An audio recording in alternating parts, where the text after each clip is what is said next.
You join me at Linear Tar Farm complex. It's winter time, we're meeting up with our day ticket destroyer, Finley Todhunter, and we're going to be looking at fishing with natural baits. At this time of year, maggots, casters, worms come into their own. They can often be the difference, if fished well, between getting a bite and going home with a dreaded blank. He is the man, if anyone, to get a few bites in these conditions. As ever, with the drop, there's loads of different items spread throughout. There's a really interesting interview with Alfie Willingale, all about fishing naturals, as well as a tip section, so make sure you stay tuned.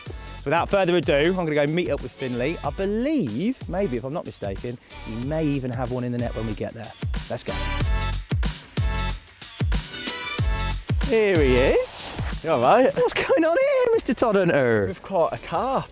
Mate, In time. you've done well. It's Baltic, but that's a result. Without further ado, mate, get that thing out. Let's have a look at it and talk through a little bit about how you caught it, mate. No problem.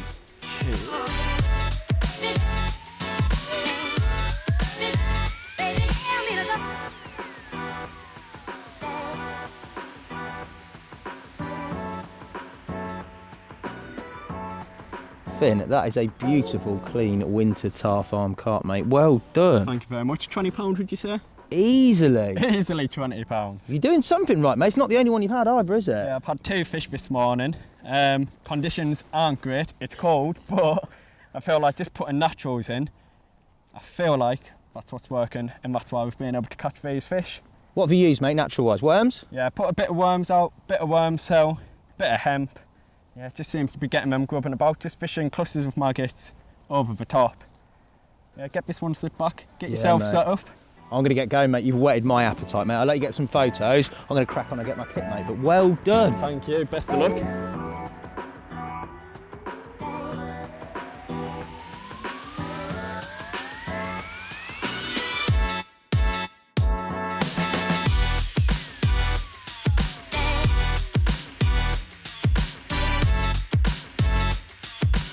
Now, in terms of my swim, the first thing I've done is gone out with a leading rod and tried to find an area that I'm happy fishing at. Now, out in front of me, there's a real steep slope on the far bank. It's too steep really to present on accurately. The lead can roll off it, and I don't think they're going to be in that depth of water. I found a very nice flat area around 19 wraps. It's about 16 foot deep, so it is fairly deep, but it's consistently flat and very nice to present on. What I'm going to do, as we're sort of midpoint of the day, is I'm not going to introduce a load of bait on there. I'm going to get, this is the 3rd rod to get out, but all 3 rods on little solid maggot bags. Now, I've used the speed load system to ensure that the bags are nice and compact. Inside the bag itself, I've got maggots and I've got some pellet just to ensure that no lead pokes through and I can really compact the bag down. What I've got in terms of a rig is I've got a inline drop-off system. I've got a little 3-inch length of armour link braid, nice and supple, and also because of the depth of water, I've managed to double bag them. So I've got 2 solid bags on in order to make sure that that solid bag gets all the way to the bottom as it is intact. Also, it's worth noting that in terms of hook baits, because I've got maggots in the bag, a real edge is to also have maggots tipping your hook bait. There are a number of different ways that you can do that, but I think it really is an edge when you are fishing with maggots, either in a spod mix or in your bags, that you've got them on the hook as well. Now, as we're in winter time, obviously the carp's activity is reduced. But with that, so is the silverfish population and potential nuisance fish activity reduced. Therefore, natural baits definitely come into their own. They've certainly secured me or saved me a blank or two fishing naturals, whereas if I was fishing a more traditional approach with boilies and pellets, I may have gone home empty-handed. I'm going to look at 3 different ways that I attach maggots to my hook bait. In this instance, I've got 3 zigs. Now, you could use these methods with any type of rig. It could be a pop-up, a bottom bait, a wafter. It's completely up to you and your own personal preference which you opt for and which one you find easy to do and the most effective.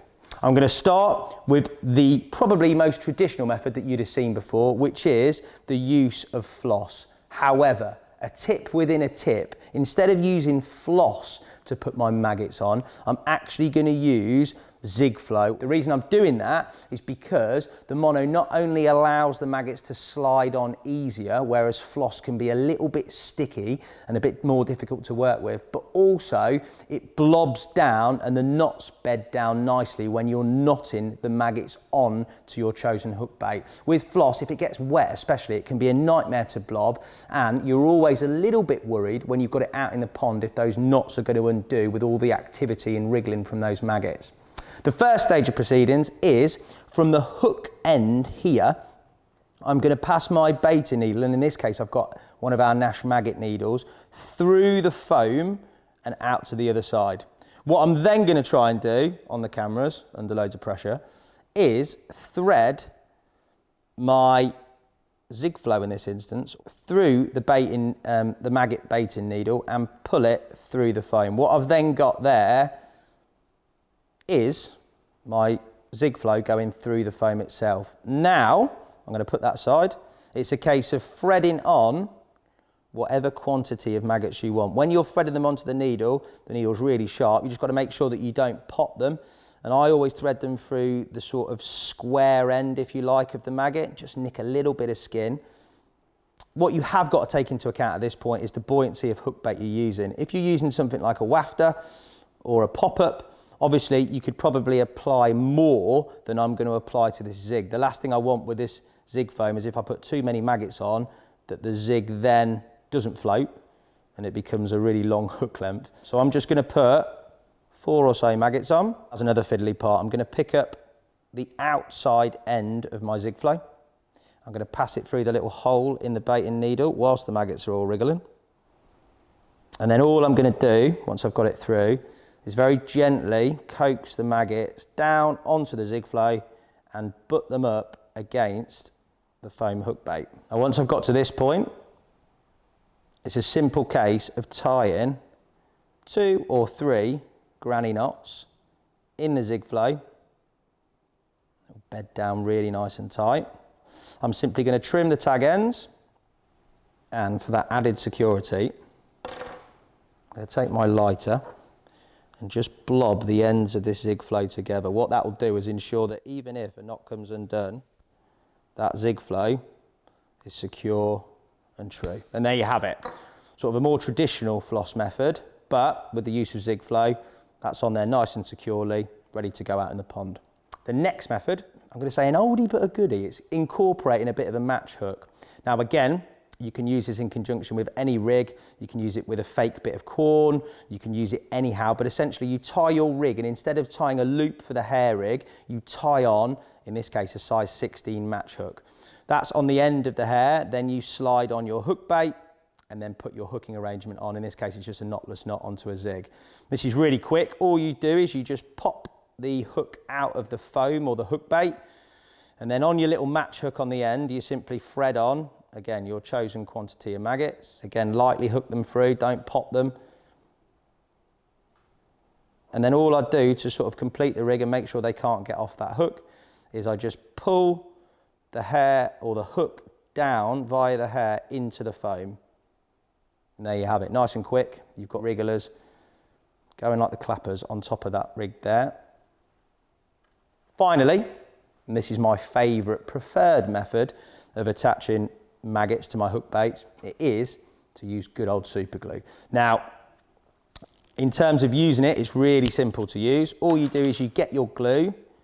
For me, I like to grab the maggot, put a bit of glue on the square end of the maggot, and then once you've got a blob of glue just on the end of the maggot, all you're going to do is hold it for a second or so on the foam where you want the maggot to stick. The maggot will then stick, and repeat the process once again with however many maggots it is that you might want on your hook bait. And there you have it. Perfectly secure on your hook bait and sorted. There are 3 different ways there that you can use and utilise in your angling. As I said before, it's not limited to just zigs. You could use it with any form of hook bait and with whatever rig it is that you prefer to use. I think personally that little tip in a natural over a natural bait mix in the depths of winter is definitely the key to getting you that bonus bite instead of going home with a blank. Give it a try and hopefully catch yourself some winter carp.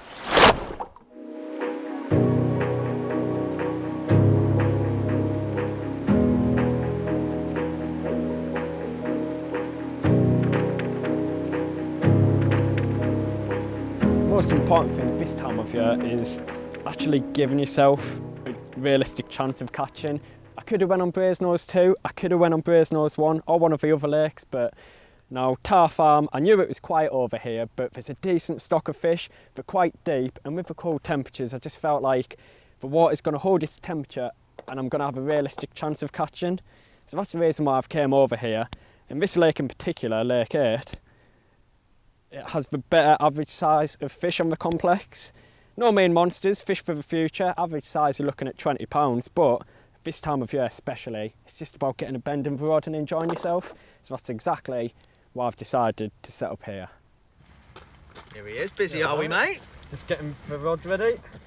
Let's see what you're using, boy. little ball of maggots. Very nice. Also, it's quite nice to warm the legs up, mate. It's cold, it's wintry, isn't it? It's not the best carp fishing conditions, but we're out here giving it a go.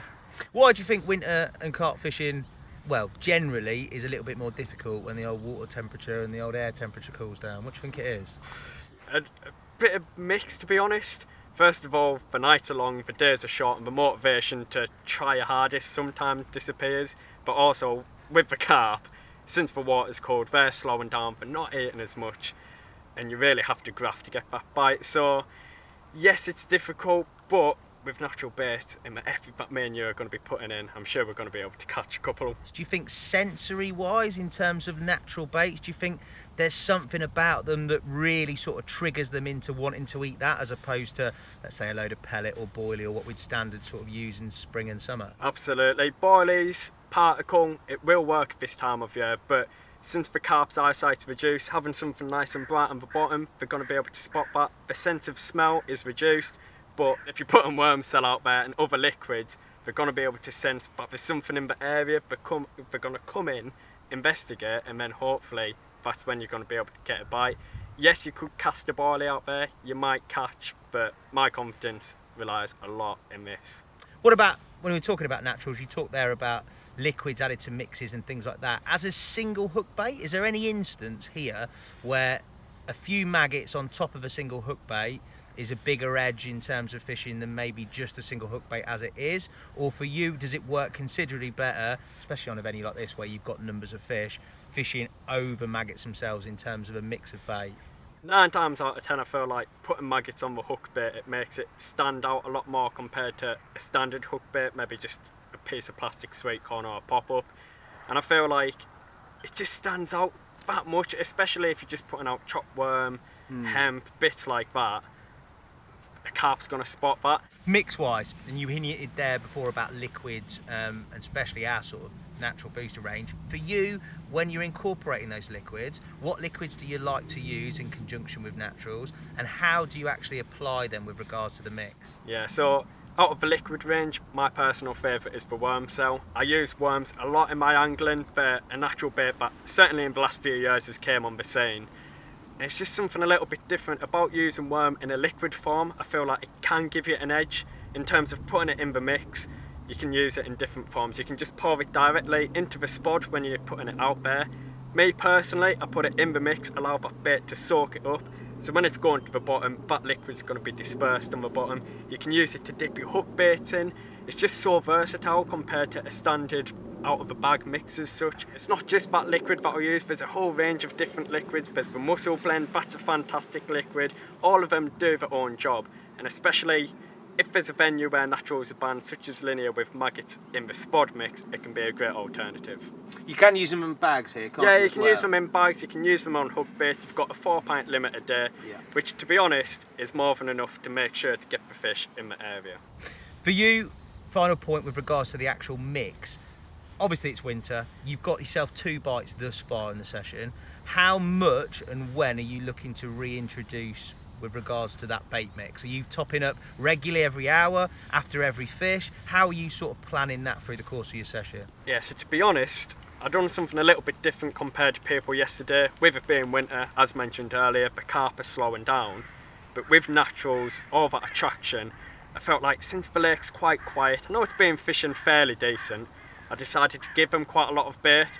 Now, I probably put maybe a third of a bucket out yesterday, half a bucket, which at this time of year, to most people, I wouldn't ever dream of putting that much out, but it's worked. Deep down, I feel like it's going to be at night or early morning again when we get the bites. I'm going to top up again later, and yeah, I'm going to put a fair bit of bait out again. Again, it's against what normal people do. Normally 3 or 4 spots after every fish, but I just feel like on this occasion I've got to do something a little bit different. The mix that you're putting out, for you said a massive constitution of it is chop worm. Yeah. You said you're applying worm cells, so it's quite a wormy type mix. Anything else within that mix? Yeah, so worms, if you're to spot them out directly, especially chopped up, they're quite light. Yes. So you need to put other things in the spot just to get that weight out there. One great particle is hemp. It's sort of dark, and when you're mixing it with worm, I don't know what it is, it just looks like a really carpy mix. Hemp and chopped worm, it just looks really carpy. So I make sure to put hemp in there, like I say, chopped worm, worm cell. A little bit of sweet corn. To be honest, I'm not going too crazy with it. With the soil and the worms, it's quite a dark mix. I just want that little fleck of colour. If they are fishing the area and they can't really smell it, they can see it for certain.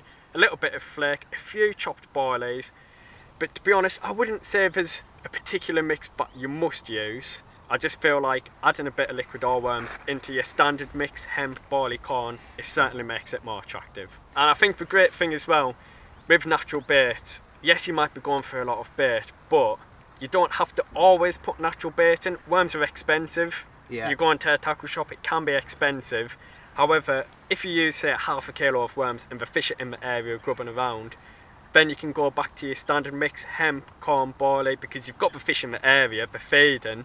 I'd still put the liquid in just to make sure there's that extra pulling power, but just to make it a little bit cheaper, that's when I'd look at cutting out the worms and putting alternatives in. So really, those booster liquids, they play on that in terms of saving you a bit of money. Yeah. They're easy on the pocket, but they also go in the same principle. They're maximum attraction, but not necessarily maximum food with regards to filling them up if they are on your spot, are they? Absolutely. And the great thing as well is you can dip your hook bait with it as well. Nice, mate. Well, I'm going to let you get sorted. I'm going to go back to my swim, get myself ready for hopefully the better part of the day and maybe a few bites, mate. You just never know. You never know. Either way, I'm pretty sure I'm going to be in your swim at some point netting your fish. Yeah, you'll be pestering me non-stop, no doubt. See you in a bit, mate. See you in a bit.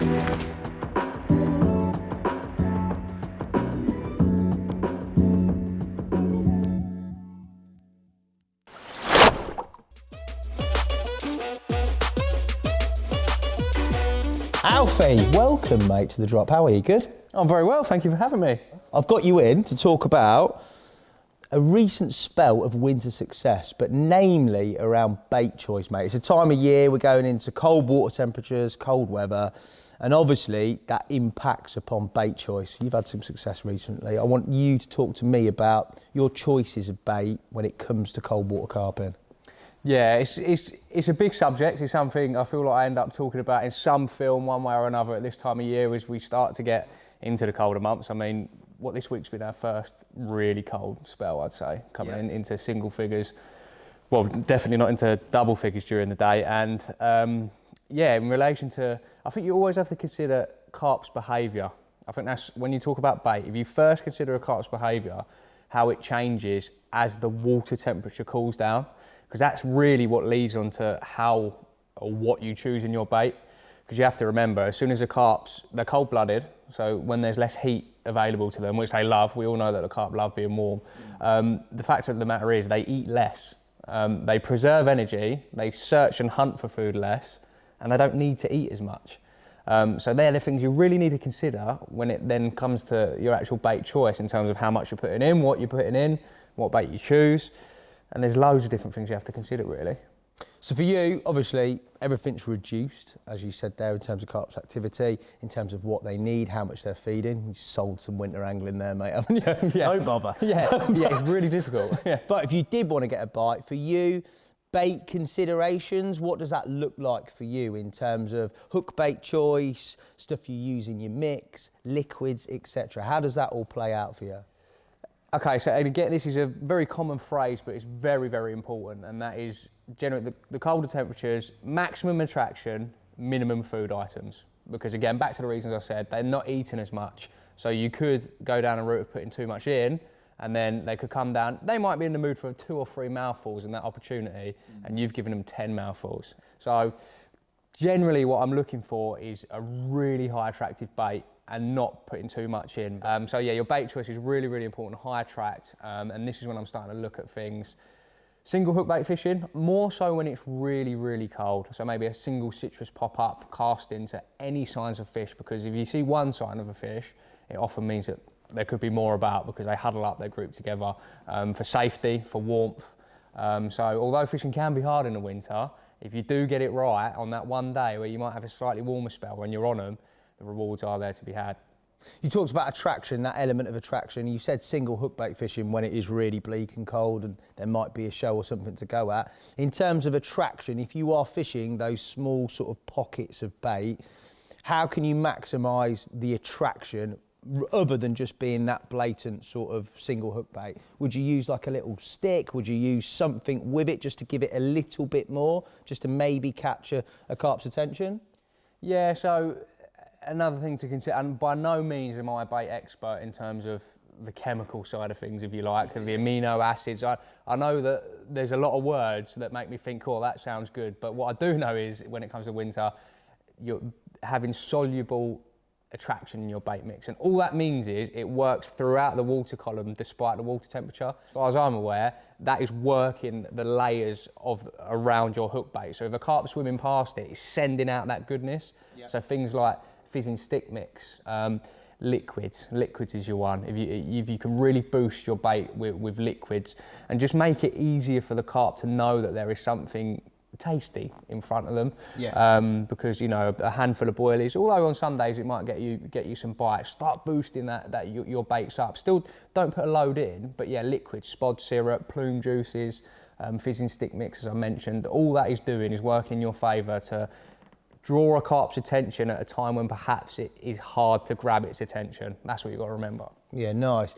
Any other elements as opposed to, we've talked about liquids, we talked about the hook bait choice, any other elements that sort of come into play as the water cools and the fish tend to be less active in terms of feeding?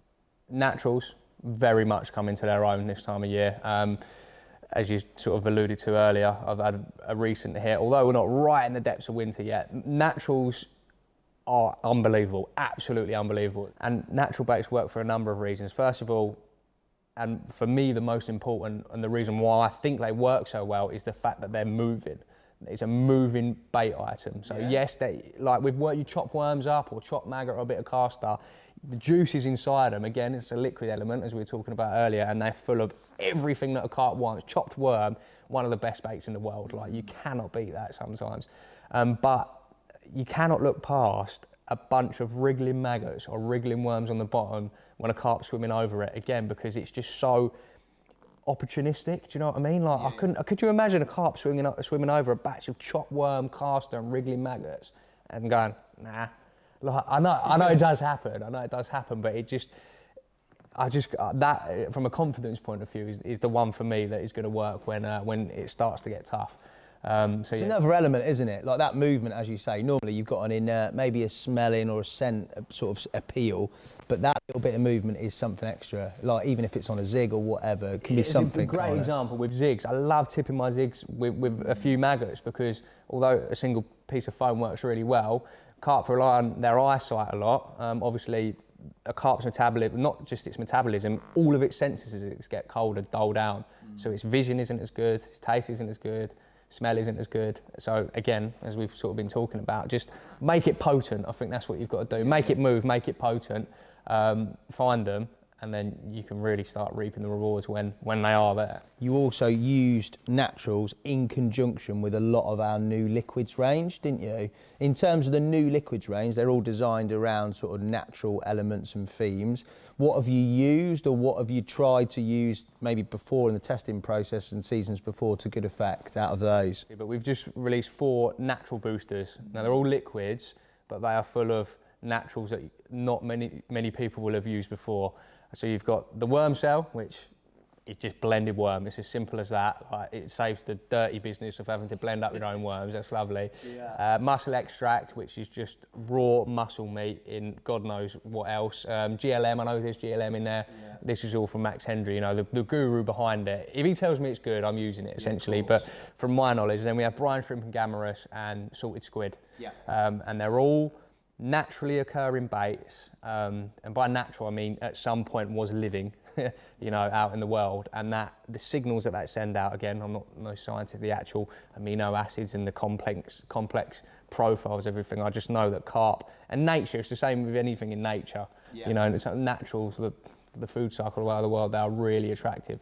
And they're all serving that purpose to just give you another edge. And so if you've always got that chance to employ something new. I know people have used bloodworm in their mix before, but you look at the natural boosters, and then also one I didn't mention, cream corn, sweet corn.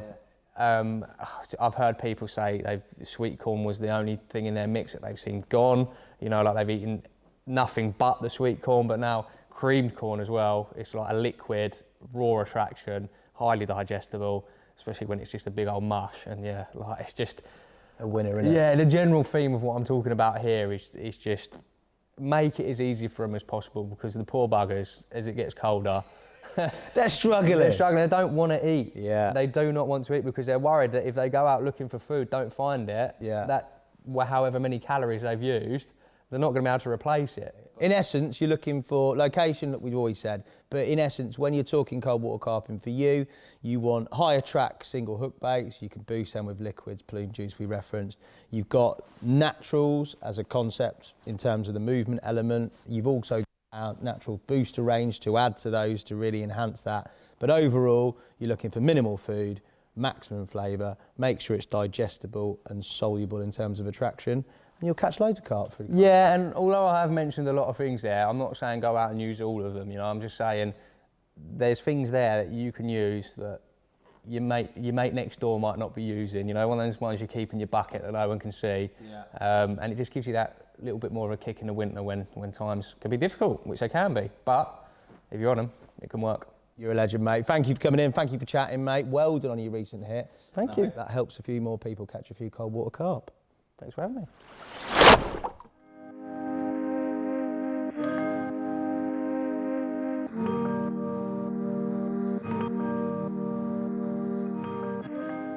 I've noticed you've decided to swap from solid bags to putting a bit of bait in. So you said nighttime, bite time. I'll put those bags out. Nothing's happened during the course of the day, so I thought let's give them a little bit and see if I can replicate some of the old Todhunter magic tonight. Yeah, it's looking good for it, but I think we do. Between us, we've got a chance of a fish out here. Like I say, the fish that have been coming out recently have been through the hours of darkness, and we've got plenty of naturals out there and attracting bug baits. Crack the kettle on, mate, for when I'm done this, and we'll have a brew.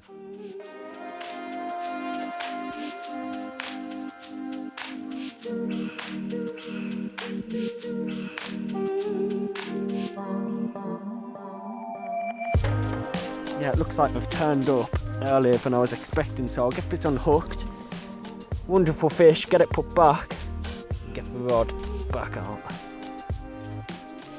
Well, there we have it. It's not gonna win biggest fish in the lake, but it's a very pretty one nevertheless. It's about 8 o'clock in the evening. Yeah, I wasn't expecting to get a bite this early on. I did put a fair bit of bait out, and I was expecting with the naturals it was going to attract the fish in the area, and I thought first bite was going to be maybe around 2 o'clock in the morning, so it's a very good sign for the rest of the night. So I'm going to get it put back, and fingers crossed Hassan will be able to catch the next one.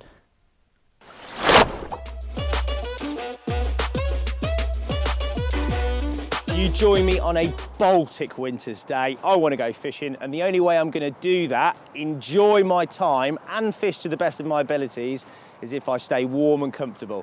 And a massive part of that is the clothing that I choose. You'd have seen loads of lads across all our shoots using the Nash ZT clothing. I'm a firm fan favourite of it. You'll always see me in it in some regard. Whatever the conditions are, whether they be wet, windy or freezing cold like today, the range is custom fitted and suited to ensure that you remain comfortable and therefore fish, enjoy yourself and fish well. In terms of the choices that I'm going to talk to you about, there are a couple of things that I always employ, especially in these cold weather conditions. Starting with my feet, that's the first place the cold attacks. I've coupled the ZT Polar socks, which are really nice and thick and really insulate your feet, with the ZT Trail boots. It doesn't matter if it's freezing cold or wet, those boots will keep you dry and warm. Moving on to the layering system, Obviously, keeping warm is all about layers, trapping air and making sure that you're insulated. For me, my mid layer of choice is the ZT Snood hoodie. It's got a couple of key features which you can really see are fit for purpose. There's little thumb holes to ensure that you can keep your palms nice and warm. You're obviously doing a lot with your hands when you're fishing. And there's the big snood, which you can tie up, keep right around your neck to ensure no cold air is going to penetrate your neck or go down your back. That's going to keep you warmer for longer. Finally, the last piece of the jigsaw is the ZT Polar Jacket. It's thick, it's got a caribou lining, it makes sure it traps loads of air and keeps you as warm as possible. That's a brief look at the ZT clothing. Make sure you check it out, and above all else, make sure you're comfortable and warm the next time you're out on the bank.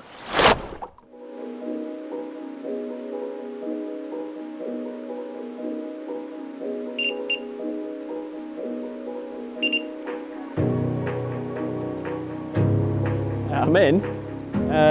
It was a bit of a weird night. I caught one at about 8-9 o'clock and thought I was going to be in for a productive night, but did get cold, like really cold. I woke up this morning and I haven't seen anything. I was just stood by the rods and my left hand just pulled up tight completely out the blue. It was actually on the rod that I re-chucked last night. And I'm not going to lie, it doesn't feel like a bad fish compared to what I've been catching, so hopefully we can land it, and it'll be worth camping out last night in the very cold temperatures. Well, I thought it was going to be about 20 pounds bigger. But he's in the net, boy! Well done, mate.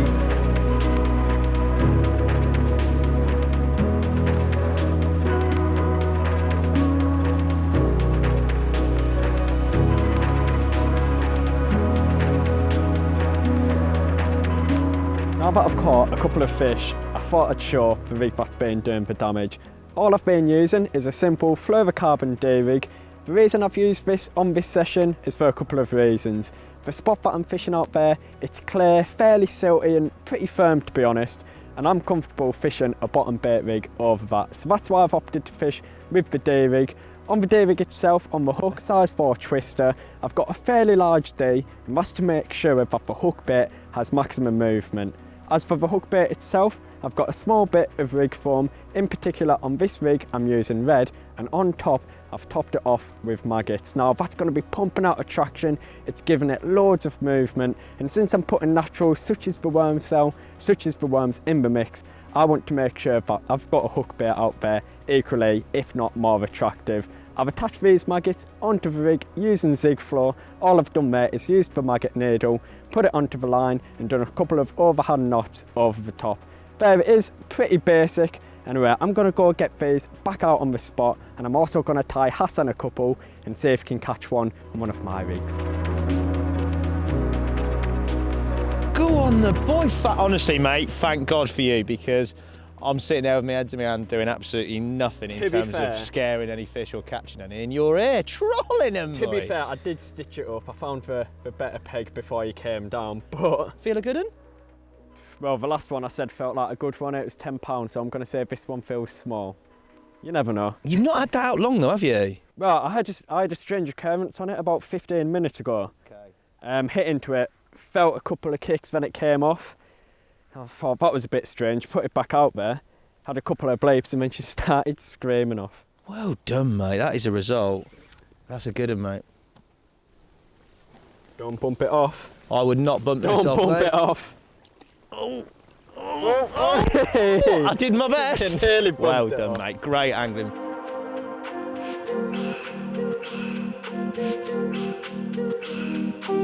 Finley Todhunter, you beautiful man. I knew there was a reason why I chose you for this shoot. You've produced the goods, mate. I certainly haven't, but well done. What a cracking linear to finish that is. Yeah, it's been a good session. It has been hard gobbing. The conditions haven't been ideal, to say the least, but it just shows natural bait, especially at this time of year, used correctly, you can have results just like this. Maybe not your results, but you can catch a few. He's put me in a duff swim. It was always going to happen. I was always going to blank on one of them. To this man, I'll take it. Great angling, mate. A lovely way to finish. Some good information. We'll see you soon. Another episode of The Drop.